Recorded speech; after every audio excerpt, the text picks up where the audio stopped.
Cyber attack से भारत समेत दुनिया भर के देश परेशान हैं। अब भारत के बैंकों को संभावित साइबर हमलों से सतर्क रहने के लिए आरबीआई ने चेतावनी जारी की है। आरबीआई ने ये चेतावनी खुफिया रिपोर्ट मिलने के बाद दी है। इसमें कहा गया है कि बैंक किसी भी खतरे का पता लगाने के लिए 24 घंटे अपने सिस्टम की कड़ी निगरानी करे। आरबीआई ने खुफिया जानकारी के हवाले से कहा है कि बैंकों को अपने निगरानी सिस्टम को बढ़ाने की जरूरत है।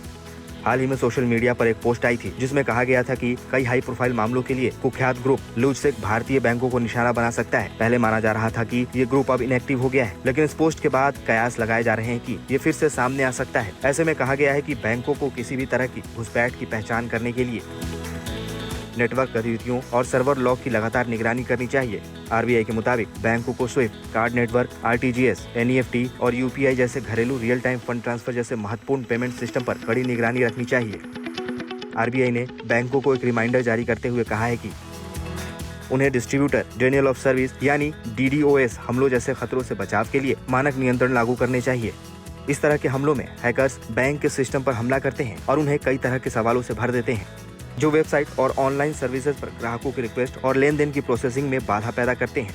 डीडीओएस से सुरक्षा के अलावा बैंकों को रिमोट, ऑनलाइन और महत्वपूर्ण सिस्टम तक एक्सेस पर पाबंदी लगाने की जरूरत होती है। उन्हें वायरस और मालवेयर का पता लगाने के लिए सभी इंफॉर्मेशन सिस्टम का गहरा स्कैन भी करना चाहिए और ये भी देखना चाहिए कि जरूरी एक्सपेरिमेंट के बाद इन पैच बना दिया जाए।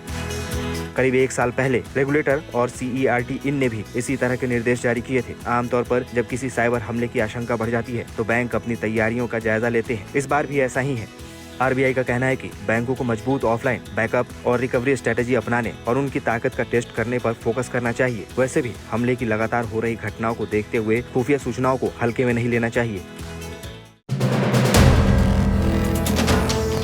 वीडियो पसंद आया तो हमें लाइक, कमेंट, शेयर और सब्सक्राइब जरूर करें।